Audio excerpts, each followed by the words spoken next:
That's right. CPR. What is it? I got y'all wrong. CP time. CP time. Just for this time, what's up, guys? This is too chilling. This is Loungin with NERDSoul. It is myself and the wonderful Marqueeda LaStar. Hey. This is a show where we are combining. Sometimes you might see Sade, but homegirl is blowing up because of all the stuff that I taught her about making movies. So you said it. Don't be mad at me. She's amazing. She's doing her thing. Real quick, while I'm on that, don't forget to check out PromFest 99 in like a week or so, and it'll be on attshape.com or something like that. You can check that out. But this show is us talking about culture, entertainment. You know what I'm saying? Them Twitter streets be buzzing. Mm-hmm. You know, burning. So tonight we got 3 topics. We're gonna keep it to 3. Marqueeda got it, so I'll let you take it away. All right. So our topics is pretty much we're doing current events here, people. It's nothing you ain't heard of. So we're talking Star Wars. And I don't want to hear no fuss in the comics about spoilers. It's been 2 weeks, folks. Yeah, it's been 2 weeks. At this point. We're almost on the 3rd weekend. I don't want to hear about spoilers. Yeah. And we're mostly going to be focusing about how the movie performed, how it was received, its box office, and all that whatnot, and some of our theories behind that. We got Elote Man just recently, so you're going to hear them shouting it out and stuff like that. So we recently, that's a new addition to my neighborhood. So we lounging, we keeping it 100, so it's about to get real. Yeah, we having a good time. We having a very good time. You know what I'm saying? We got some food, little something. So you know, we just chilling. We really chilling. We doing and talk about these topics. Pretty much doing what we already do, but we thought to share it with you guys because we was like we trying to come up with something now that Atlanta's over. Like, what can we do to stay in touch with you guys and just kind of talk about stuff. And that was the beautiful thing about Atlanta, because Atlanta did just this. It really touched on a lot of stuff that was recent. Especially being black in America. Right, exactly. Yeah. And so we were like, well, this is stuff we like to talk about. Of course, we're going to touch on, it's pretty much kind of I think been put to rest, but we're going to touch on, the Drake, Pusha T beef. Well, you got your boy Jay Prince kind of keeping it simmer, so we'll get on that. Well, people are like, well, how much influence does he have? It seems apparently a lot. Nobody in the industry is coming after him. Yeah, nobody's pushing back either. Nobody's oh, well, you might not be telling the whole truth. Everybody's ready to say, hey, Jay Prince say that's what it is. I don't know what to say. And shouts out to Thought Crimes saying, I think Prince said he looked like a school principal or something out doing these interviews. So he doing the college principal. I mean the school principal mediating this beef between these guys. Right. And then what else we got? And then we're gonna finish it off with a situation where we're gonna use Tracy Morgan as an example, but we're really getting into this some false narratives in Hollywood, particularly Black Hollywood, about whether there's enough to go around, if there could be more than one, and how we need to be supporting one another as opposed to feeling threatened and thus trying to pull each other down. It's kind of like fear turns into jealousy, and then you go on the attack. So there was a situation with Tracy Morgan that happened, popped off about a week ago when he was talking about his show OG. That towards his co-star Tiffany Haddish. So we're going to get into that. But go back to Solo. It's a little Solo having some problems. Solo is having some problems. Disney is having some problems. And so much I did my due diligence. I came in. I got some numbers. And in these streets, we're gonna be a little different from most of your lounging, talking shit type of shows. We're going to try to introduce some facts and reporting, some research, just a little piece. There. So, I'm going to start off the gate that Star Wars by no means is, in any regard, should be considered a flop. The only way this is this movie at the moment is I think it's did 2 weekends domestically. It's over 300 million domestic. It's close to the same worldwide. these numbers are low for a Star Wars film, but any other film, they be dancing in the streets. Partying. Oh, and big shout out to Steve, and I see you. What's up?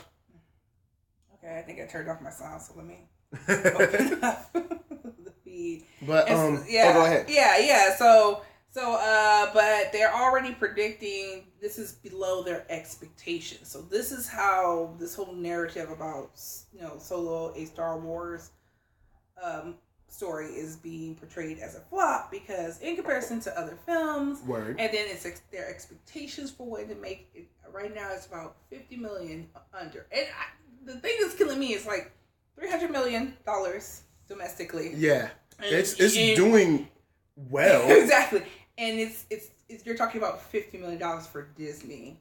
Yeah, it's that you want it. It's not like we're not breaking even, or we're not making even a profit. It's like, I just expected to have 50 more million on top of everything else. I'm like, okay, I guess. And on the side of the flop side, the opening weekend was 100 and some change or whatever, because it was a holiday weekend. So a lot of people ran this story like on Saturday night saying that it was a flop, and I'm like, well, they're not even counting Sunday's full take, and they're not counting Monday either. You can't report this. And I'm looking at you, heroic Hollywood, but I'm like, the weekend ain't over. Right. So the movie as a whole is doing great by other people. Like if Sony opened a movie like this, they'd be jumping for joy. This would be a win. But if we're going to bring it into the realm of, yes, this is a Star Wars film, then there's a few theories circulating why it didn't hit these epic numbers. Yes. And so the three top ones were like marketing. It's a common trope though to blame marketing. Yeah. Even though it does happen, but it does definitely happen. Like it definitely happens. Typically you don't see a lack of marketing with a Star Wars film, especially of this level. And then the second one was like the storyline, the plot. Some people were just, I didn't like it. And then the third one was thrown into the ring, which Disney and all the people who are in bid with Disney are trying to downplay, because this would be going to be problematic. Is what's the word I'm looking for? Franchise fatigue. True. It's like a boogeyman. So every time I was listening to, because I forget what NPR show I was listening to, and they really were getting into this. No, it wasn't an NPR show. It was a KPCC show. Okay. And they were getting really, in that NPR, KPC public radio way they talk about stuff. It's totally different from the way we're talking about it. They were really getting into it. And I'm like, okay, it's still Star Wars, people. Yeah, it's like it's Star Wars, exactly. and they're reporting on it like they're like reporting like some kind of war conflict. A big shout out to Steven. He said Amelia can't play anything but. I forgot what you wrote, but I actually liked Amelia. I would have to disagree with you, Steven. I liked her in this movie. I liked her in the movie. This is the first time I've liked her in something, outside of Game of Thrones. So I felt like I didn't see that, but again, I'm not a big Game of Thrones person. True. I will put that out there. I've only seen one episode. I've seen enough of it where I get most of the jokes. And and that's because I'm a heavy Twitter user, and you can't avoid it on Sundays. You can't avoid. And there's a lot of residue, even the day. You're gonna get it until about Wednesday, right? Of so like what's like, going on with Game of Thrones. What happened? I can't believe this, and you're like, okay, well, wait, let me. Like sometimes I look stuff up, but I would have to disagree. I thought she killed it in this particular role. I did not see that double cross coming. I did not. I thought that was a good twist and turn. She's bad in Terminator. All right, I'll give you that. Terminator. I wasn't feeling her in Terminator, but it was weird. She's just she's so small. And it's weird to see, even though I know they changed the timeline because they messed things up. It just seemed weird seeing her as Sarah Connor because she's short, and Lena Hamilton is right, especially in part two. She was crazy. I was like, I just felt like that's a franchise that needs to just stop. Yeah. Here's my deal with franchise fatigue. I don't think you can have franchise fatigue when you're still opening movies at 80 million, and especially when it's a spin-off movie instead of your main story. True. Also, you're only as good as your last hit, which means that, yeah, Han Solo didn't really do it for everybody. But when episode 9 comes around, you best believe everybody gonna be getting their tickets. Right. I think that's a good point. Let JJ drop that trailer. Exactly. It's a side story. It gives you, it's a prequel. Yeah. It's giving you greater depth, which I am here for. I'm definitely here for prequel. I like the idea. Me personally, I did not, my big one where I did not disagree is story. People wanted to go after this story like it was like, well, okay, it's a heist film, almost kind of like Cowboys, and stuff like that. But I thought it was interesting. There were a few turns in it. It was interesting how it came together. Nothing's new under the sun, people, but I felt like they gave me a good run for my money because there were a few twists. I did not expect Lando to run off with that ship. Yo, when he bumped out, I was like, he yo. took off with that ship. I was not expecting that. Han Solo was like, I got killers in there. They're going to get on y'all. And Lando was like, I'm out. He just took off.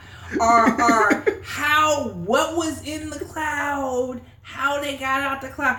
I thought they had worked themselves into a corner, which happens especially in third acts. Yeah. This is very common. I thought they did not suffer from that thing where we have this great build up, we have this great introduction, and then that third act comes in and you don't cash none of these checks. I didn't think anything was anticlimactic. That double cross at the very end. Yeah, because it showed how much Han Solo had grown from when he was in Corellia. When he was in Corellia, as opposed to being at the very end with him and can't I think of Woody Harrelson's name? I want to say Decker, but I don't think it's Decker. I forgot too. I don't think it's Decker or whatever. But it's like he knew he was going to cross him. Too, but I cannot remember his character name. Beckett. There we go. So he knew he was going to double cross him. So he's like, I'm gonna double cross the double cross. And he's like, when he did what he did to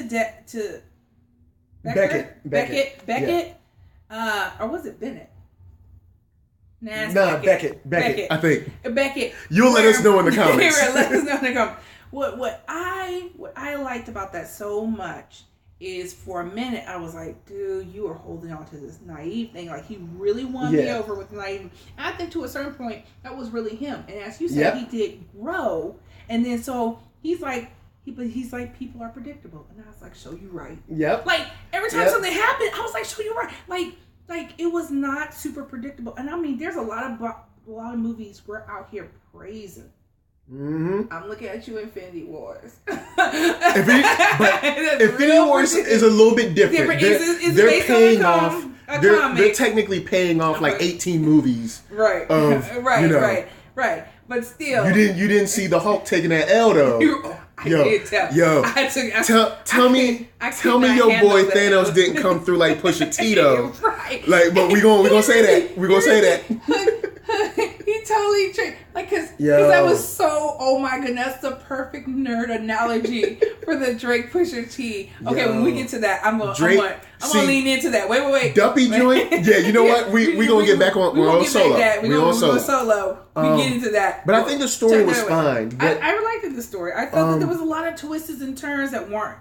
It wasn't. What I love about a movie story that impresses me is where I felt everything was necessary or it makes sense, or when something happens that's stupid, it falls into believable. It's understandable, believable. Like L3 messed up a lot of stuff.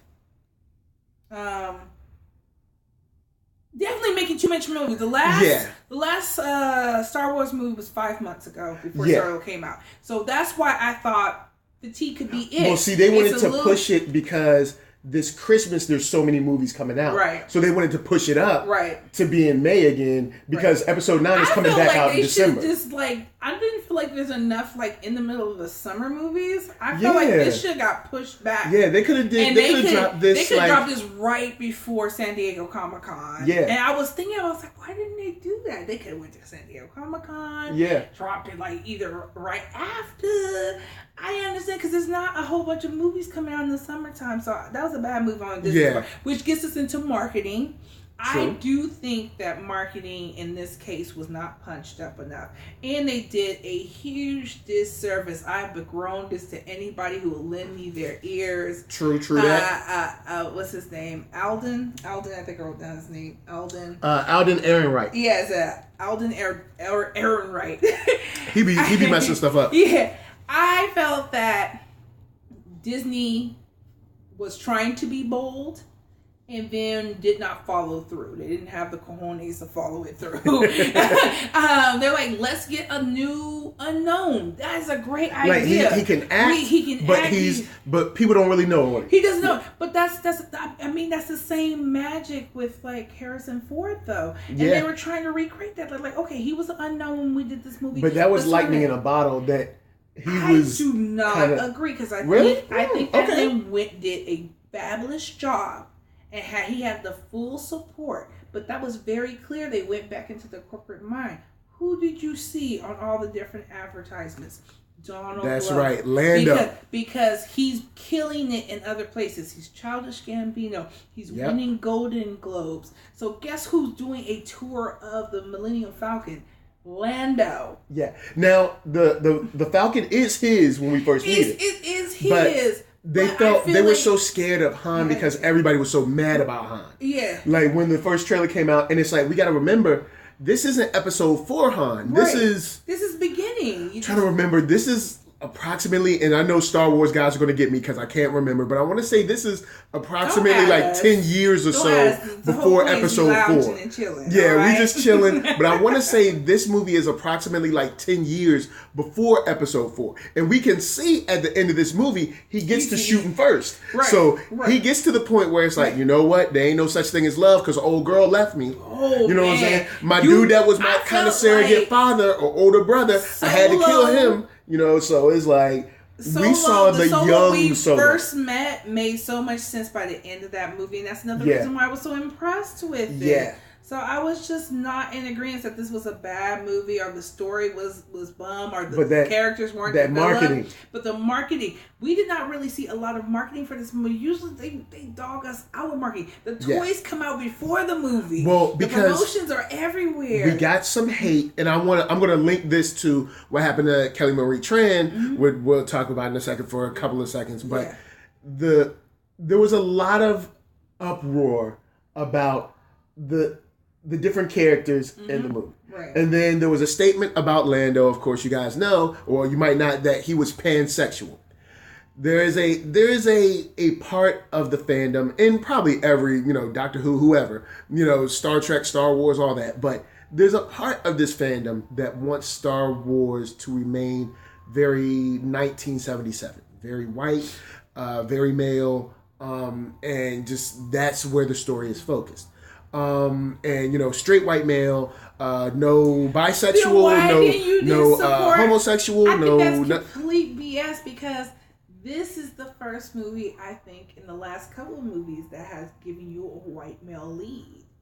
So while you're getting into like the surrounding again, I just felt like Disney, even the fan bros who want like a white male dude are getting so beside themselves on who's playing with. You forget the lead of this movie is a white male. So then they can use. Then this is gonna come and bite them when they ask them because there was some boycotting. To your point. Yeah.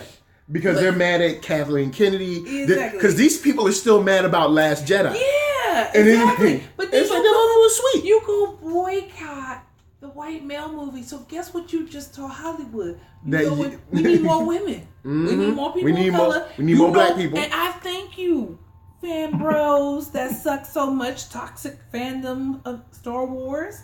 Because I did get Kelly a shout out for my Twitter, and it was one of my popular tweets. I was like, thank y'all. Because I did love her, And Rose's character. I thought Rose's character was cool. People were like, getting it. Here's the real deal. Okay. People were mad that in a Star Wars movie, there was a story that completely followed two people of color, and there was nobody white to be found. That was, yeah. Let me see. I think. Let's see, Steven. Okay. Like Steven, where I can see that. But did they change any characters? They didn't, though. Not in Star Wars. They didn't change any iconic characters. They might introduce new characters, but they didn't change anything. They were just giving you new characters that probably that exist in that universe. Star Wars is the whole universe. There gotta be some badass women or people of color. I think that was the funniest skit from Donald Glover on Saturday Night Live when he's Lando and they do like the black people meeting in Star Wars. It's like two people there. Like two people there. Yo. I was like, that was hilarious to me because it proves a point. Like, yeah, man. There should be like a planet somewhere in the galaxy far away. It's like when they changed Lando to say, they technically didn't change Lando to be pansexual. We never knew. We just never knew. They just told us something that we never knew. Started off as like, okay. What I don't like about that, because the writers did start that. Not Lawrence Kasdan. Lawrence Kasdan's son. I can't. Like, whatever his name is. So Baby as a queer person, as a queer pansexual person, I jump for joy. Right. I love the idea of that. However, I don't like you giving me the Dumbledore treatment. And the Dumbledore treatment is after the fact, after you've already written it, shot it, and you can't make any changes. Now you want to throw it in. Now you want to throw this out here, and it's pandering. It's pandering plain and simple. It is. Because I'm like, all right, we done with you making these statements. Show me something. All right, I see you, Steven. We see. Yeah, I did think it was random, and it was pandering. But I don't think Steven. It was definitely pandering, but I think that it didn't kill the story. I do think that they pandered at the very wrong time. Right. They should have pandered. If they were going to pander, they should have pandered like at the beginning of filming this, not right before it came out. I mean, well, no. Sorry. Not saying to pander. You shouldn't pander. But if you're going to pander, dude, the movie's about to come out, and your fan base is very. The movie. It was like a few days. Like they already had the premiere. Yeah. And I said, well, it's only reason. Okay, so I had like duality posts. I had like one post like, yeah, that would make for some another person like, this is Dumbledore all over again. Yeah. So I was thinking about the fan fiction I could write. Yeah, and Lando, there's so much going on because there's a lot of like Star Wars purists that's like, we want 1997 and that's all we want. Mm-hmm. And then there's people that's like, all right, we want some new stuff, but we want it like we want it. Right. And Disney can't read your mind. Yeah. And even the stuff that you want to shoot probably can't be shot because it's not a family film anymore. Right. Like, yes, it's PG-13, but this is Disney, and there's certain things that they're not going to do. Right. You'll see it in the comic books. You'll see it in novelizations, but you're not going to see it on screen. Every which way. I want to use it at the park. Yeah. I want to use it as toys. I want to use it everywhere that Disney has tentacles. Yes. Which is why we'll probably... You saw Maul. He's not Darth Maul anymore. But you saw Maul, but you'll probably won't see him much anymore. That was probably just a nice fan servicey thing. I thought this movie gave us a lot of fan service without being corny. Yeah, it actually fits in. It explains a lot of the stuff that happens in the movies that's prequeling. It ties up stuff. Like, they did some amazing stuff with this writing. Yeah. And I felt like that was quickly dismissed because it wasn't like knocking down, like just setting records. I don't think every Star Wars movie needs to set a record to be successful. Nah. You just need to make and a good example is what I say about Pizza Hut. And here's my thing about Pizza Hut. You guys have probably seen tons of commercials about Pizza Hut. Mm-hmm. They're like, we got the square pizza. We got the rectangle pizza. We got the circle, star, and triangle, and rhombus pizza. You don't have to do all that. Just make good pizza. Now, will making good pizza get you an award? No. But it'll get you customers. Just make good movies. Each movie does not have to break $5 billion opening weekend. I know it's not possible, but you know, the critical list. But the critics, it just needs to be solid in the boat. And so I do think the reason for its numbers has to do with its marketing because it came hella late. Yeah. They got a little complacent. They were like, Disney was like, it's Star Wars. It's Star Wars. It's Han Solo. It's Han Solo. They're going to sell. Yeah. And then we threw in Donald Glover, and everybody likes that dude. Yeah. And it's like, nah, that's not how it's going to work. You still got to go out there and pound that pavement. And Steve is like, but it's good pizza. It's true. So, like, you got to understand that every Star Wars movie is not going to be like this $1 billion film, but it can still be good. Successful. I will say there are parts where you can tell two people made this movie. Right. You know, you had Phil Lord and Chris Miller. They came. Whatever happened with them and the production, it fell out. And then you had to have Ron Howard come in. So there are parts where you can tell, I love how that dude got cut or what, something weird, but. This movie is by far much better than many other Star Wars movies. Oh my God. And I'll be honest, because of the lack of the marketing, and they did not punch this up. They did not give us trailers. Like, whoa, I gotta go see that. Yeah. I went to go see this because I went to a Kiki. I went to a brunch. I drank too many mimosas. And I needed to chill out. And there was a movie theater across the street. It was matinee. And that's how I saw this movie, pretty lit. So I was pretty happy about it. I saw it at a press screening, and I will say this: when he gets his name, there was a collective groan in the theater. But outside of that, the film is pretty solid, man. I mean. Okay, I was like, when that happened, I'm not a diehard Star Wars person, so maybe that's why. Yeah. I thought that was hilarious. When it happened, I rolled my eyes, took them out my head, shook them, and rolled them down the rest of the. It would make sense. I don't know. Yeah, but there was like a collective groan. But outside of that, the movie is on point. It did get hit by the boycott, then the marketing. Then there are some people that were mad about the pansexual thing, which. I don't think it's a big deal. I really don't think it's a big deal. It really affect it because it came out so before, and it blew over. And then even I think even when they were, I think they had Alden and Donald Glover together, and they were talking about it, and they made the lightest. It was so funny, in my opinion, that it was just a joke. So I don't think it did. Oh, what up, King Hebrew? What up? Got Prince in the house. His own movie. Yeah, Lando. He did. I was like, I when they first announced the movie, I was like, I'll probably go see it. And then they're like, Donald Glover's Lando, and I still was in because I'm a fan. I wasn't, but I'm not. When I saw him in that cape, I was like.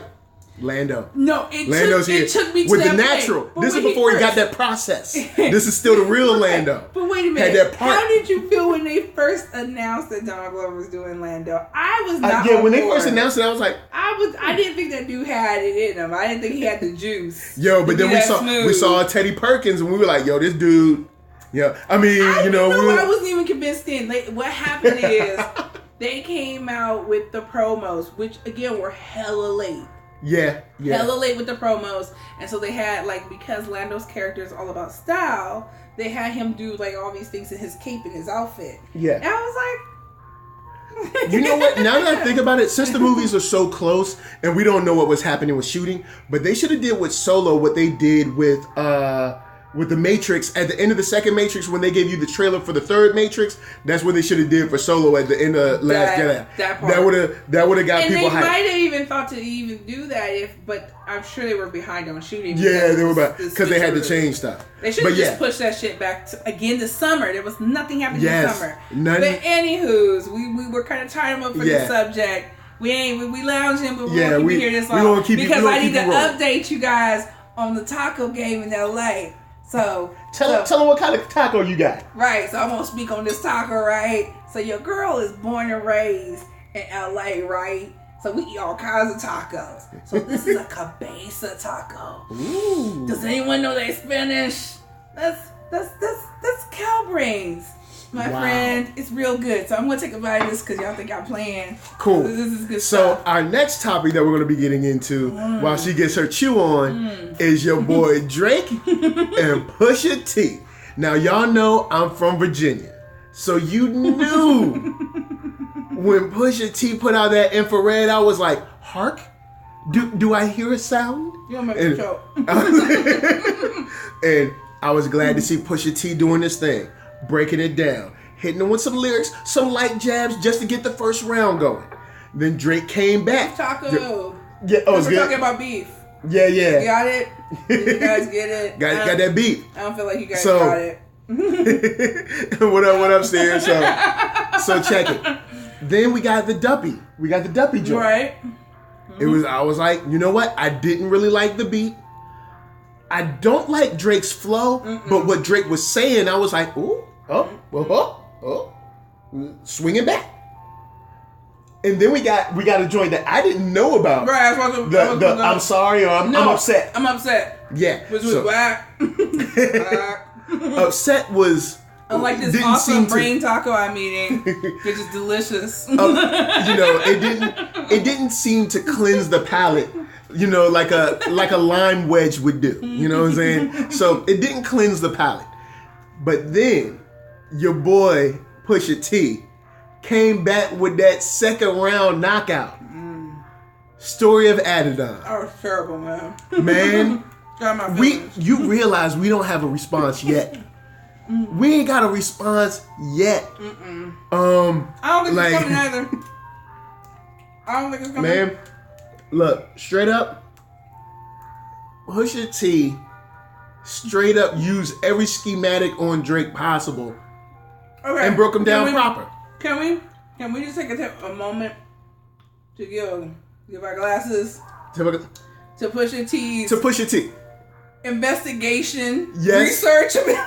Homie was the illest rap detective. Remember they were doing the countdown with him too. They're like, oh, Pusha T ain't said nothing. Yep. Oh, he's scared of Drake. And that dude was up here. He was investigating. He had his research team out there. He had he pulled some researchers from CNN or something, and he got it done. So here's to you, Pusha T. VA, I know you 757, but 804 got love for you, and we're gonna put our glasses up because you, straight up, if you didn't end a career, you stalled that joint. Because I don't agree with that. I feel that Drake has no recourse to come back. I did not like you saying what you said about his mama, nor his daddy, nor his best friend. What I despise about this beef is just two non-hood, I'm not going to say it, Negroes, but two non-hood Negroes. Right. Someone who's from South Central, I hate hood shit because it's ignorant, it's stupid. People die behind that shit. Yeah. And they have two non-hood mofos going back and forth with each other because I'm on some hood shit. Like, are you really? No, not really. But it's entertainment. It is entertainment. Battles have always been entertainment. And I was just so like, yes, the ice cream man is outside. I told y'all I live in the hood. The ice cream man trying to get them sales. Exactly. We chilling, we lounging. That's the hood. You know where we at. This is gonna be real. It's not gonna be sterile at all. It's the ice cream man. It's the ice cream man. But notice what hour he's here though. Yeah, because it's you could go grab some bags right now. It's getting kind of late. He is not. Look, kids asleep. So I'm just telling you, kids asleep, right? If kids ain't asleep, what time? If kids ain't asleep, they about to go to bed. So you know what the ice cream man is here for. That's all I'm gonna say. That's all I'm gonna say. There's a whole bunch of adults at the ice cream shop. and they ain't there for no ice cream sandwiches. He's serving up that ice. But battles have always been about a mixture between skills and jokes and disrespect. Disrespect. But like, how hard can you go in? So for as far in as a creative way, the culture, right? That was another thing I had for him. I was like, Pusha T is supposed to be this great lyricist. He is. Nothing to do with his flow. Okay. But the delivery, the clever. cleverness was not there. He's like, I'm about to hit you with this barrage of facts, my guy. Yeah, because he went to court. He went to court on him. Right, he went to court. He didn't really spit. I was like, I got this documentation I need to read off to you. And I was like, Exhibit A. Exactly. I felt like some school children. You playing Border Patrol. Exactly. Exhibit B. You got a stripper pregnant. Exhibit C. Your boy whack and he. Like, you find the details out about this stuff, and I said, okay, I'm not so mad about it because people. I'm like beyond Pusha T, like putting it out there. I found out from friends who are like people who even big Drake fans, like Drake stans. They're like, oh yeah, we've known about that rumor forever and a day. And I was listening to some of the radio stations. And they put it out there like this is a very well-known rumor. Okay. I'm not a Drake stan, so I had no idea. Me neither. I was like, dang. Because see, Drake carries it like he's single, right? And he ain't with nobody. Well, he is single. Sorry, I forgot. Yeah. He carries it like he ain't got no kids and all that. Let me give you like the background on this stripper though, because that was like kind of what it. Because at first I was like, you wrong to be out here trying to act like you an okay guy. I hate that. I was like, take care of your kid. Then it turns out this chick, this is what I don't understand about celebrities who can have literally like any woman they want. For the most part. Not any woman. But any woman, to a certain degree. And they pass around the same chick. So it turns out that he wasn't claiming the child, or he was going rigmarole through it because at the time it was like him and some other dude. It might have been their baby because that's what she was doing. Oh, okay. That's how they living. And I say, and that's a two to tango thing because you're sleeping with her after knowing she slept with other guys, and she's sleeping with all these guys. So I never blame one or the other. I was like, well, y'all knew what it is, so don't act like you brand new or anything. And maybe he's not. I'm just saying that the situation is. I'm not even like, I don't judge people who have like a poppin' sex life. Man or woman, as long as it's like agreeable. But he's kind of carrying it like that's not what's going on, right? And that could not be what's going on, Oh, my girl man. Said, who looked like a white green goblin? What? He just retracted that. Like, dude. Oh man, dude. Oh man, but I like that we got a beef with some guys that have some skills. At least Drake. We know Drake doesn't write everything. I assume he writes some. Okay, I have such a problem with these people who are shitting on him for ghostwriting. Well, no, I don't think... No, people are dragged. Every time they bring him up, like, I've been online, every time they bring up the kid, they bring up the ghostwriting. Now, I will say this. A big part of rap. Is a big part of rap. Yeah. It is. And I think when it comes to diss tracks, you gotta write your own diss track, Drake. Yeah. I don't care who you write for, how long you've been writing, because people forget Drake writes for other people. This isn't I can't write. Clearly he can write. He writes for other people, including other rappers. He just doesn't have the creativity to really pull off every type of song he wants to pull off. At least I think. A lot of people don't. Yeah. That is what's killing me about this whole situation, that they keep harping. They pick and choose who they want to harp on about this whole ghostwriting thing. And this is, when to me, it sounds like it is, once you've gone to a certain point in there, I would even put out there, and I have no proof to back this up, but I feel like that, I would even say the greats like Jay-Z, they hit a certain point where they did not have to, and they probably got somebody.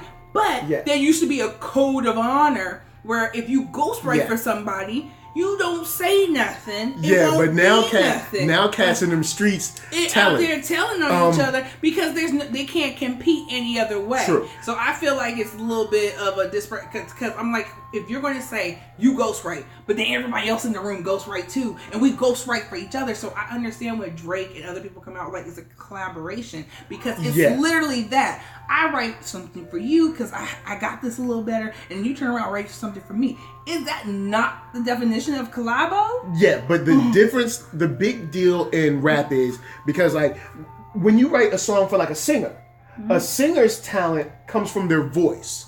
So you can write something for a singer because their instrument is their voice. In rap, since we use talk, your instrument is your mind. Steve, I totally agree, Steve. So I'm just gonna let you know that now. I'm gonna get to you. So like, I'm gonna get to you because that makes in, your logic. In rap, since you're not singing, your instrument is your mind. Mm-hmm. And if you're not using your instrument, then you're not like a musician. If you were to put it to other instruments, so people don't see that. I'm big on definition. So with what you're saying, what Steven is saying, I'm here for it. But let's chalk that up then. Beyonce, as far as I know, doesn't write any of her stuff, but you would not go up to Beyonce and say you ain't shit because her voice is her instrument, exactly, not her mind. Exactly. I mean, not to say that Beyonce's dumb. Beyonce is smart. She could contribute to her songs, but I feel a lot of her songs, I haven't looked it up, I feel a lot of songs are probably written by other people, and we don't bash on her because she has this phenomenal voice. Yeah. Now, same thing with songwriting for rappers. I've met some of these people. A lot of YouTubers like to write raps and stuff like that, and some of these people, they cannot write, they cannot sing. It's weird how you can hum a few tunes. Remember, nobody knew who Lady Gaga was, and true. Because she was writing songs for other people. It wasn't until Akon comes like, hey, you got a pretty good voice, and the history is later. So this whole because you're writing for somebody else, there's plenty of songs that Drake actually wrote. Yeah. So you're going to discount all the songs that guy did write for himself and other people because he doesn't write 100% of his songs. Then you need to drag probably all your faves.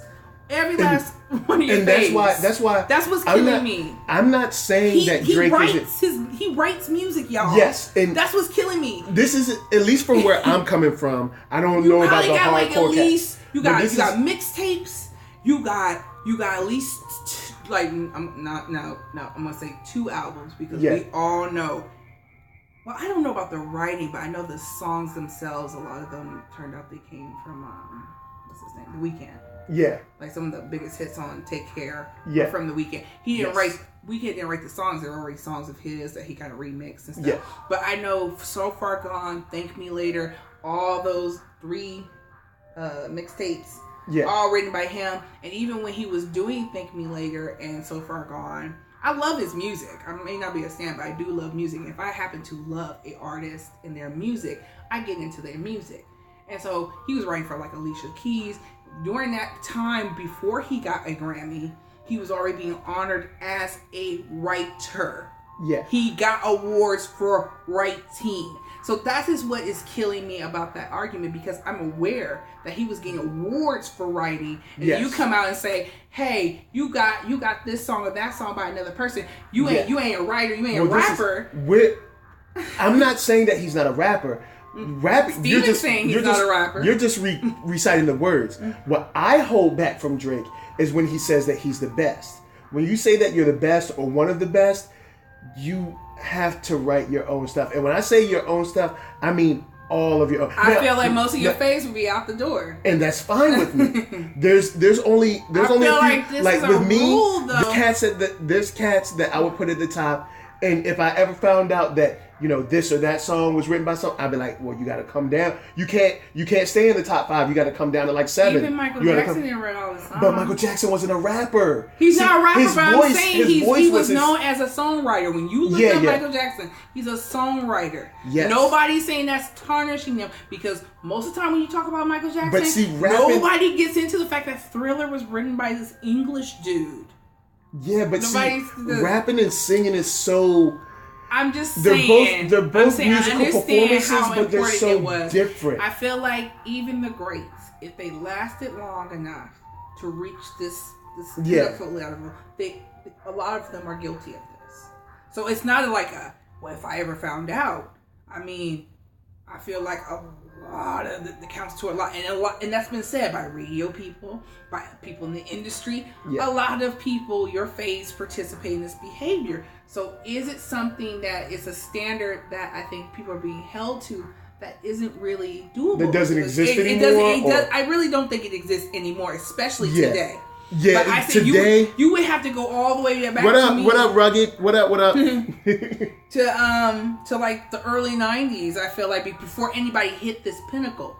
Yeah, where it was available. I think after the year 2000, it started changing. But and I'm not talking about hooks. Like anybody can write a hook for you, but because there was a point in hip hop when I was growing up where, since your mind is your instrument, your point of view, your voice is who you were. Your songs were who you were. That was kind of what represented your point of view, your style. I get it. I understand. That's the only thing that I hold back from him. It's like, but y'all are talking about like, oh, well, it's a few songs. There was a time where that dude was writing so much music. How does that make him any less great? Because he's like, you know what? I've hit because some of his catalog isn't represented as his point of view. You probably like 90%. And that's why I say like I wouldn't give them that either. Like I'm sure like there's it's almost like you're like I'm not saying that almost doesn't exist. But it does exist there's tons of MCs out there that are like, writing their own stuff, performing their own stuff. There really are. Okay, so there are people who write their own stuff and they're performing their own stuff. Yeah. I get that. And so then we have to get our metrics together. So it's writing their own stuff. Does the stuff have to be good? Well, I mean, if they're writing their own stuff, it should be good. But I mean, that doesn't go together automatically. It should be good. But at least you die on your own sword. You're not dying on someone else's. So head. they can't be the greatest if it's not good, right? No, if it's not good, then it's just not good. Okay, good. Like if you have I'm trying to think of someone. I don't know. Say if C Murder from No Limit wrote all his rhymes, but C Murder, C Murder, I he feel won't like the greatest. There's definitely guys that would count where you'd be surprised. It's like Rakim. I feel like Rakim wrote all his shit. Who knows? Yeah, but I feel like that dude wrote all his stuff. Like Rakim probably wrote all his stuff. That dude has like the nastiest, meanest flow, and he should be considered one of the greatest. Yeah. He currently doesn't have the commercial success. I remember seeing a documentary on hip hop, and Run DMC, which one? DMC was worried about Rakim when he came out. He thought he was going to end his career. He was upset. Oh, I think I seen that. Yeah, he was upset. He was upset when he found out. Because Rakim, I love all his stuff. Yeah, Rakim, but it's like, so Drake, I don't really have besides like, his flow doesn't really like, I don't really, take to it. Mm-hmm. I don't have an issue with him. Mm-hmm. The only issue I ever have is when he brings up like, I'm the best. I'm like, it's kind of like, you know what? It's kind of successful. Success is great. Maybe not the greatest rapper. It's kind of when they put that asterisk beside Barry Bonds because he was juicing up. So it kind of similar where it's like, I don't know if I can give you the best. You have had a very good career. You've been very popular, but I don't know if I can say the best because you haven't written all your stuff. This sounds like something that just needs to be kind of laid to rest, like in the culture period. Like this is bigger than us. That I don't know. I kind of take issue with the fact that like if like 90% of people are doing it, maybe y'all need to readdress. And see, I feel like this: if 90% of the people are doing it, doesn't mean it's right. That's true. It's like if all your friends jumped off a cliff with you. But this is with Drake being so quiet. Do you think that he's ever going to drop a response, or do you think he's going to do something with? Or do you think there's going to be my whole thing was like, I don't think he should. I really don't think there's anything for you to say because let's be as far as diss tracks go. I don't think I've heard a diss track that disrespectful. I think everybody brings up Tupac Hit 'Em Up. Hit 'Em Up was pretty disrespectful. Hit 'Em Up was real disrespectful. Yeah. Like it was unnecessarily disrespectful, which is how I feel about Story of Adidon. Yeah, Story of Adidon. Yeah, Adidon. I thought that shit was just, dropping the whole kid thing. I didn't mind that. It's just what he said about his mom and then about his friend. That's got them in their feelings, Yeah. I was like, Drake opened that door by talking about his. He mentioned this chick in passing, and y'all giving me this whole hood run. Here's the thing. I get it. Why can you come and mention like one of his friends doing something stupid. Yo, but you don't get to pick your consequences, yo. When you open that door, it's like when you in court. When you ask a certain question that opens the door for the cross examination. But it doesn't mean I don't get to not judge you for being a shitty human being. So he did say some dirty stuff. You can be dirty, but I'm gonna call you for the dirty B that you is then. Yeah, Pusha. I get to call. He got dirty. Pusha T all types of trash because that's exactly how the kind of person. Remember when Jay-Z went and got Prodigy's pictures of him where he was like dancing, and that was kind of dirty. That was kind of dirty. And then I guess I was in my feelings already because of his album cover that he let Ye do.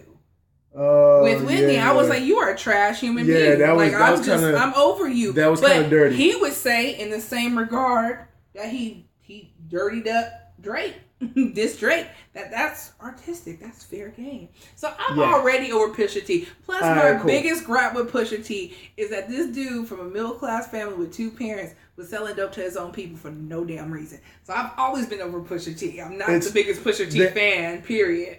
I'll agree, no reason, but the reason is it's something, I don't know what it is. You guys probably know kids that are like from the burbs. It's something when they're in the burbs, they want to be in the hood so bad. Oh, I know those people. And I don't know what it is. I just think here in LA, they never did that. Like, I always knew the kids that who had more, and they be yo-yoing you, and you be looking at them like, don't you live out in the valley in the big ass house? Aren't you driving the Beamer to school? What are you? I met those dudes, and then like they always want to be so gangster to have they look together and everything like that, and stuff like that. And then it's like, oh, you want to talk real shit? Let me tell you some stories about my life.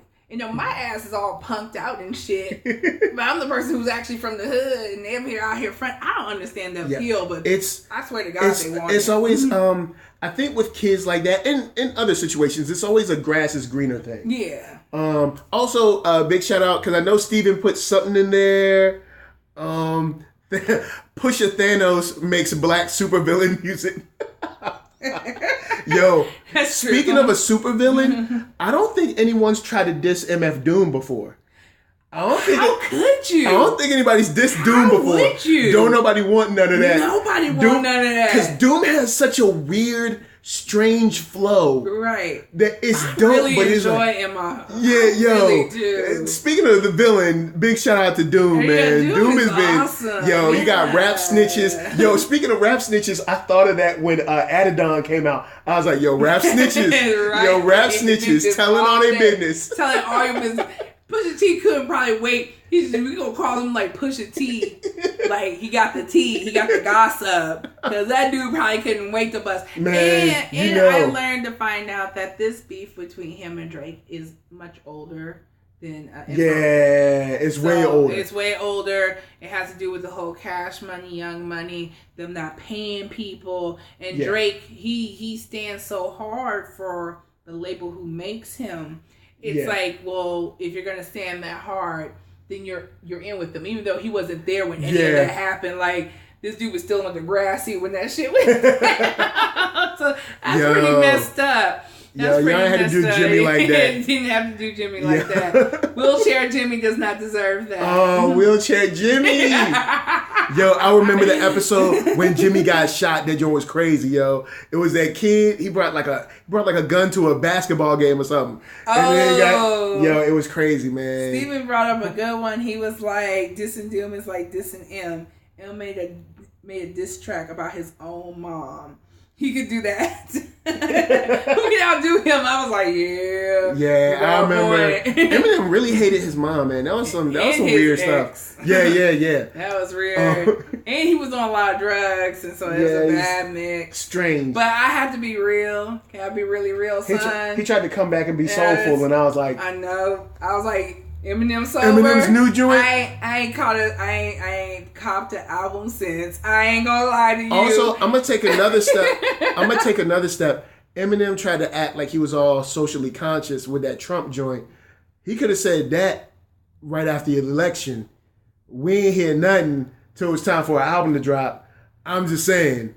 I'm gonna just leave it. I'm just saying. That's I'm true. gonna just leave it right there. That's true. But we do have one more topic. Yeah. Before we again, we don't want to keep y'all too late. You know, it's Thursday night. Y'all should be out here. We appreciate y'all coming and chilling with us. Yeah, we were gonna be coming back on Tuesdays. You know, yeah, we'll be back. So you don't have to give Tuesday up after next. Exactly, Tuesday after next. We're gonna be doing this on Tuesdays. You know, because so we can pretend like we got like real poppin' social lives here in LA.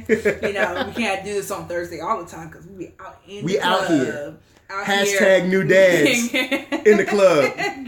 Grinding and whatnot. But our third topic is kind of like crabs in a barrel. And yes, I'm stealing that from Atlanta, and you can't do nothing about it. What? Get at me. Sue me because I ain't got nothing in my bank account. I ain't never scared. I got nothing up in there. Nothing. What you got in the bank? Nope. I go to swipe my card and my bank account's like, you sure you want to do that? Bank account be emailing me like, yo, check it. Still nothing. Just letting you know. Still nothing. Still nothing. Steven was like, the last M album was terrible. We're like, right? Yeah, the last Eminem album was I ain't felt Eminem straight whiz act.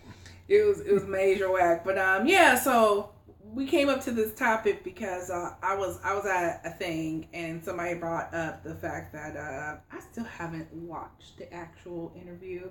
I told myself to go do it before this. Oh yeah. And I totally forgot. So we're just going on a lot of hearsay as that's how lounging and gossip. Lounging is and sometimes. Tea, you just be hearing shit, and so we gonna speak on it like it's real. Now I have seen the tweets. Yeah, so I have seen receipts. So this has happened. Receipts about this. So Lil Rel tweets out this thing. You know what? If you give me a minute, I might be able to bring it up and actually read it out if I had thought about that. Yeah. And basically, your boy Tracy Morgan with his brand new show, Last OG. Mm-hmm. You know, it's seeing some success. People are enjoying it. It's on TBS. You know, they're trying to get their comedy stuff together. And he has a co-star in it called Tiffany Haddish. You might have heard of her. Mm-hmm. She's blowing up. She's super duper funny. She's really cool. Has a great attitude. Love what she said about the TMZ dude that did not help her with her bags. So, so in an interview, they were talking to Tracy Morgan, and they asked him about Tiffany Haddish. Something about, was it just her in general, or was it like something about her career? I believe that they were talking just like about in general. You know, how is it to work with Tiffany? You know, wanting to get in Tiffany. Because I mean, let's be real, and we're really gonna break this down. Oh, we're gonna get in it. We kind of gonna get in Tracy's ass a little bit. we gonna get into Hustle Man exactly in just a second. Exactly, but you know, and before they could really finish their question, he cuts them off and says, "No, we're not going to talk about that. We're talking about the show." Again, Tiffany Haddish is his co-star. Yes. And talking about her is talking about the show. Yes. And cutting them off in kind of a way where it seemed kind of jealous. Right. And there's a problem because it seems as if because she is a rising star, she may be a larger star than you are at this time, and it's your actual show, and people don't want to talk about you, but they want to talk about her. He kind of crossed into the line of not only shading the guy or the girl asking him the question, but also shading Tiff. Right. And you know, she ain't did nothing. She ain't did nothing but star in your show. Like that's having, like, it doesn't even make any sense how well the show is doing. Yeah. And the fact that Tracy Morgan has his own show. But what was felt from this is that there's a lack of support.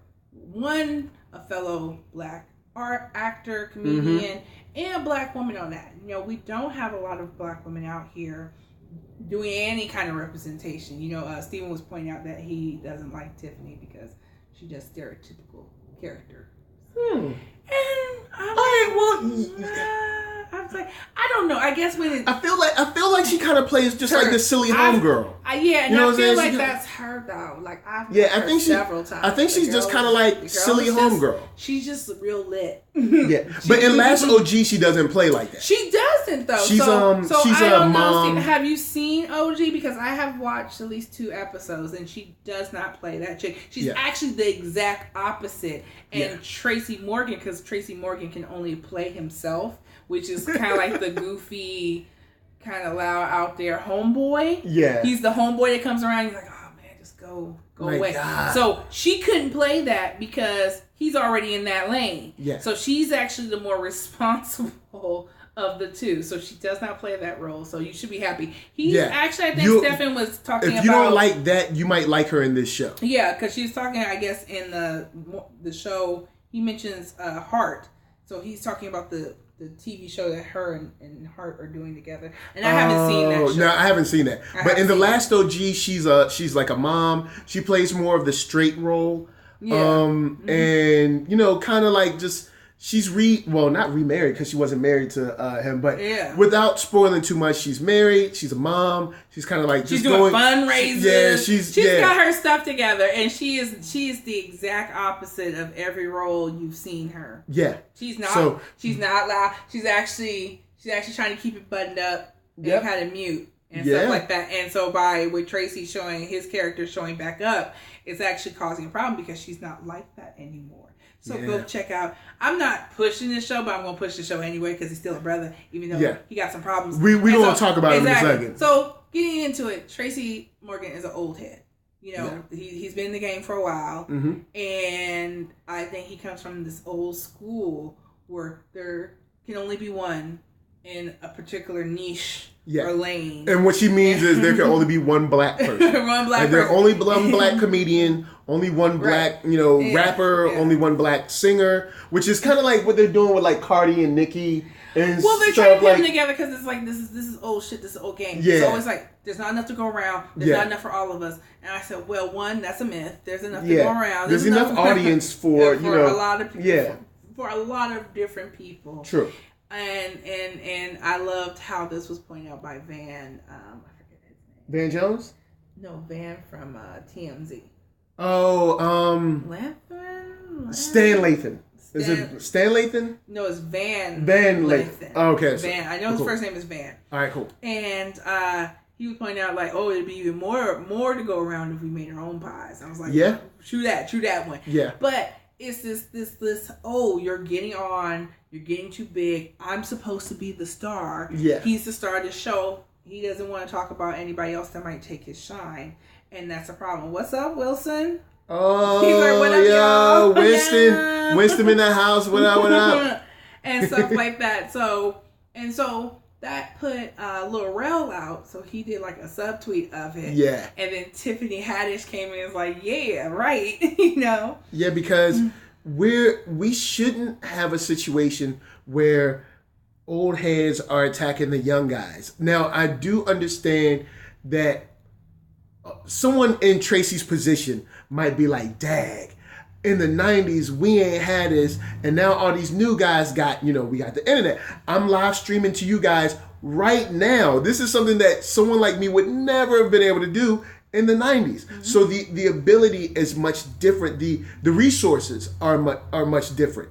But that doesn't mean that it's your turn to now attack them. Right. This is the best time to bridge the gap between us. The internet has proven there's more than enough because there's a lot of people who get on. I'm sure you could find a show similar to ours. Now, what you can't replace is us. Like, we are still us. Yeah. Even if we got the same idea for a show, somebody else had the exact same show.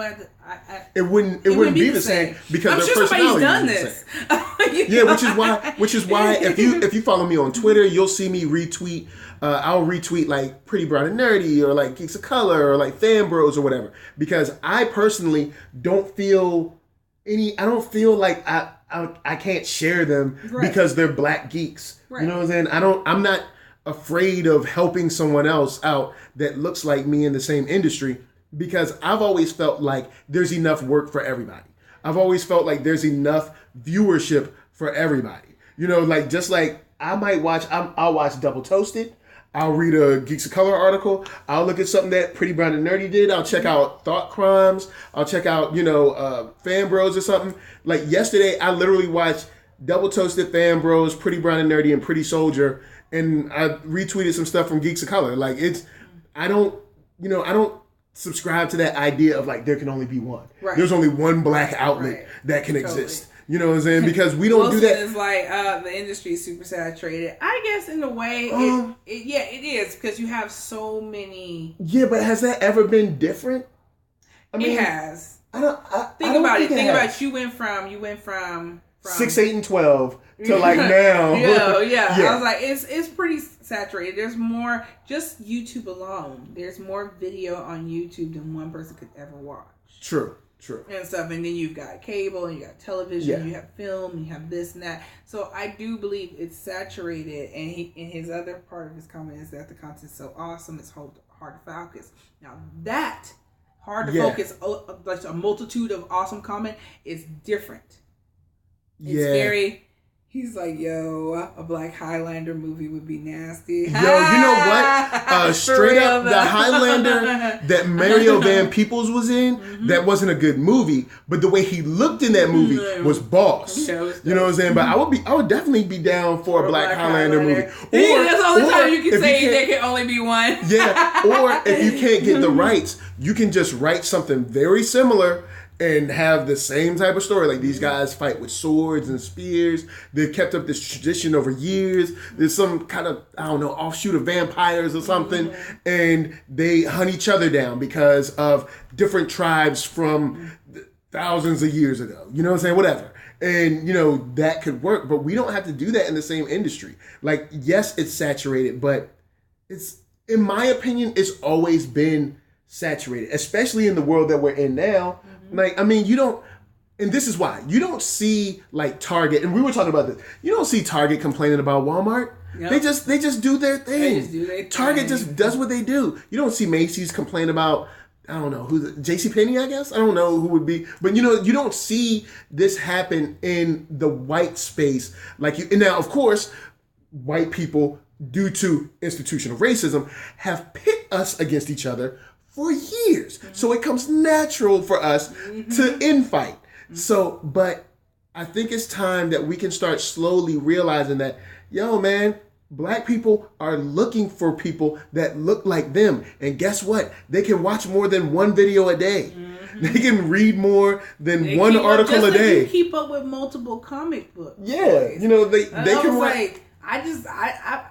Sometimes I just buy shit. It's like eventually. Yeah, it's like there's tons of comics that I review or are waiting to be reviewed from Black people because I do my best to try to help people out. But just in your everyday life, I've got all these bookshelves you guys can't see. Yeah, full of books. Full of books and comic books. And half of which I haven't read yet. So a lot of them are Kickstarters. I paid like premium dollars for them because I wanted them that badly. I'm very happy. I got my Black Comics. Black Comics Returns. Yeah. Shout to I can't remember his name. Yeah. John Jennings. Yeah, John Jennings. Thank you. And I just saw him. Did I see him at WonderCon? Yeah, I just saw him at WonderCon. But anyway, John Jennings doing his thing. He's one of the few people I actually ran into. I wasn't running into nobody at WonderCon. Yo, your girl will be at San Diego Comic-Con. What's going on? I'll be there Saturday. Yeah. During the day. Like next time a week out, I'll find out the name of my panel that I just. It's a women's. I can tell you that it's women's in comics. Cool. Putting a panel on, and they've been approved for it, and so I'm gonna be there doing. I think it's on Thursday. Word up! The panel. So I'm pretty excited. This what's up. But but now we need to drag that ass because Tracy was wrong for doing Tiffany that way. I don't care what your opinion is on her character, and she's on your show. She's on your show. She's a castmate of yours. To do that. So let's talk about Tracy Morgan Career and why he shook. Tracy is this guy. Yeah, Tracy shook because Tracy, He's a one-trick pony. Yeah. He's a one-trick pony. His comedy plays the same character. And it's like, to me, he's been the same dude. He's been Hustle Man or a variation of Hustle Man ever since Martin. Let's be honest. Let's be real. No matter what he's on. Yo, Hustle Man was great, man. When he played that kazoo attached to a saxophone, boy. But see, that's the thing. He's been a Hustle Man for a forever. long time. And I think he managed to make the right friends, because when you think about his body of work, he should not have his own show. The lack of he a hoe. Yo, that's the funniest. That's the fun. Steven just dropped the funniest joint, man. Oh man. And so I mean, he made the right kind of friends, because I'm looking at it. I was like, he's got a few comedy specials. And none of them were really 30 Rock, literally being Hustle Man on steroids. Yeah, he was Hustle Man on 30 Rock. You want to talk about stereotypes, Steven, and I don't know you ain't got no love for Tracy. Tracy been a stereotype for a long time. For a long time. He been a cartoon for he's been a whole career. I don't understand how he has his own show. I support the show. I watch the show. Exactly. I watch the show. I do think there's some good stuff about the show. Yeah, it's not all bad show. But I think it's wrong how he did Tiffany, especially when I bet you it was all good when she wasn't above you. Right. You know or at your level. It's not even always about above you, because remember, we just got finished off of, toxic fandom. And it's not that like white dudes aren't being pandered to enough. It's that they went from having 90% to now I got 87%. What's that about? Yeah. And that's literally the situation here, where it's like you're having to share as opposed to just it being on you, and it's just about Tracy Morgan. Because see, Tracy Morgan. Honestly, I wouldn't watch the show just for Tracy. No, he didn't say he's like a Nate Dogg. All right, hold up. I ain't gonna let y'all do Nate like that. All right, Nate Dogg. Rest in peace, Nate Dogg. Nate Dogg ain't never. I don't know, but I don't think he's ever thrown anybody under the bus. up in this mud, Wilson. You cannot say that about Nate Dogg. Nate Dogg had hits, son. He had sense. He was the cooner. He was G-Funk. Come on, my guy. How would you know, hey, smoke weed every day, if it wasn't for Nate Dogg, all right? How would you know all the West Coast hooks? Yo, he came. Nate Dogg was literally the male West Coast Mary J. Blige. Right. Son. Like, dude sung all the hooks and sang them good. Sang them hella good. Look, never leave me alone. So pimpy. All right, straight up. Nate Dogg was the pimpiest. Man, I remember the first time I heard him singing in Snoop's first album. That was the first time I ever heard him singing. And I was like, I don't know who this dude is, but it's like on some smooth pimp stuff, but it's also like, it's still got some roughness to it. Yo, I gotta give Nate Dogg. I gotta give him his props, man. No, Tracy is nowhere near Nate Dogg's level. Like, Nate Dogg, for what it's worth, is a legend in hip hop. Tracy is not a legend in comedy. And neither is Monique. No, I ain't gonna go there. Oh, don't bring up. No, we canceled that. We redacted that. You didn't hear that from us. I ain't gonna mess with her. Why are you trying to have her come after us? We just started the show, man. Look, she'll come and guest on our joint. Exactly. I ain't trying to get all that smoke, though. She'll come sit right here and be like, Marqueeda. Like, why are you saying my name? Exactly. Like, my lovelies. That was all because I'll be over here like, here she come being fake deep. Oh, Lord. She about to put on them grandma reading glasses. All right, but anyway, back to Tracy. Like, yo, it's foul that he had to do a co-star like that, a black woman like that, someone that's also just black male or female, just. You're in the same industry. We deal with the same problems. Why would you use your platform to throw them under the bus? Unless I have to give you that. Oh yeah. Monique is more complicated. Yes. Yeah, I'll give you. Yes, I'll give you that. Killing, and I'm sure Monique would totally agree with you and be like, "Why I ain't got my own show?" I was like, "But you did have your own show, Monique. You did have your own show. We love your show. I love the Parkers. I ain't gonna lie. I watched me some Parkers. So. Could have had another show if you played your cards right. Right. But you messed that up. Right. Yo, straight up. All right. Real quick diversion from. We gonna get back on Tracy because Tracy just hurts me because I feel like right now when we finally have an opportunity where we got all these doors like Amazon, Hulu, Netflix, YouTube Red, HBO, Starz, Showtime, all these places, now we're going to use our opportunity to like bash each other? Like, this is the one chance where we finally have more than just like ABC, NBC, and CBS. But I was watching Ali Wong's special on Netflix. Yeah. I laughed quite a lot. And I thought to myself, you know what? Someone didn't go on the radio and complain. Somebody got on stage and made people laugh. Right. But I'm gonna just leave that right there. I'm gonna just leave that right there. After. Somebody ain't walk around complaining. They got on stage. Intro music though, yes, Wilson. That intro though, you see me, you got me right here. That Parker's intro. You like me, the Parker. Yeah, and the way she was walking, like, Parker's was alright, man. I gotta give them their love. Parker's was alright. And that was on for like what 4 or 5 seasons? Yeah, wow. For how many? So yeah, like Parkers, I gotta give them their props. You know what I'm saying? So we see you. We see Monique. Yeah, you know what I'm saying. We ain't gonna give you that Tracy title. Yeah, you ain't as bad as Tracy. Tracy is a like 5th or 6th lead that somehow got his own show. Do you think it's the accident? Because I feel like this was the accident. Because everybody was giving their shout outs. It's the accident. It's the accident. Everybody, all right, so, all right, hold on. Stick with me. Y'all gonna be mad. Stick with me. In the town of comedy, Tracy Morgan is radio, son. And they gave him his shot with this show.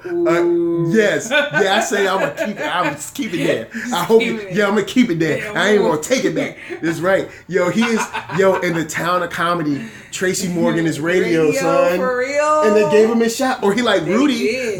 He like Rudy, they gave him the ball on like the last play. They're like, here go your TV show. He got better. Everybody's like, is Tracy okay? Is Tracy better? And I was just like, I just don't know. I don't know how he ended up on 30 Rock, but fine. 30 Rock, I get it. We need a wacky black dude to kind of like be a stereotype without us openly making him a stereotype.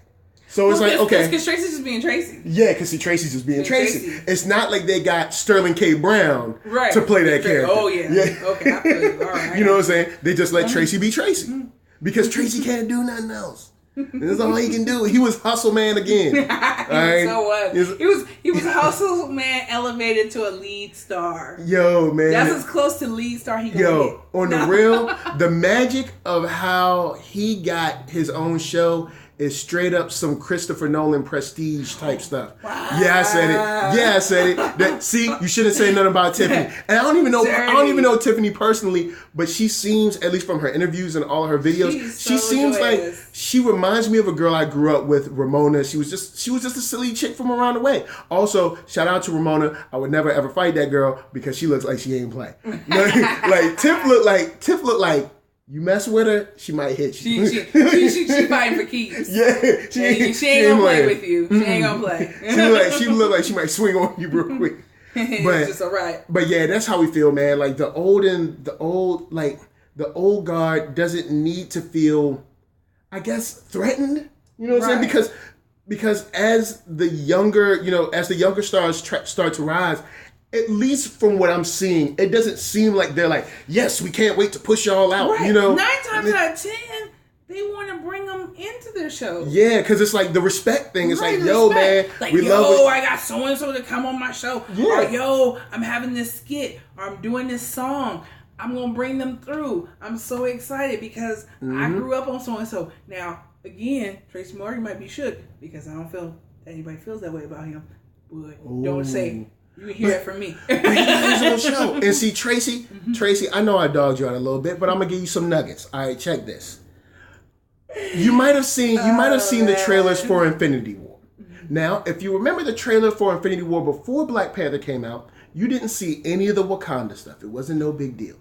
Black Panther came out, it was huge. Then they recut those last trailers to make it. So if Tiffany is on your show, she's killing it. I want to be the meme from Love and Hip Hop. The line. You know, because they had us thinking this joint about to be Black Panther 2. You know what I'm saying? So if you know Tiffany is hot now, maybe you should recut all your trailers, maybe give her some more speaking lines so you can get that money. Because the bottom line is, the longer the show is on, the more everybody get that cheese. So what you need to do is recut them trailers and make it look like the last OJet, the last OJet in there. And you might mess around. Yeah. And instead of getting that renewal, they be like, so Tiffany. Like, yo, look, don't. We're thinking about doing it. So look. Like spin-off. Cut that joint, and let Tiffany, take more of a leading role, show some more motherly, interaction or whatever. Let Tiffany get on there, because then people will be like, oh snap, Tiffany got another show. And it's really your show, but shh, quiet as cat. Tiffany show.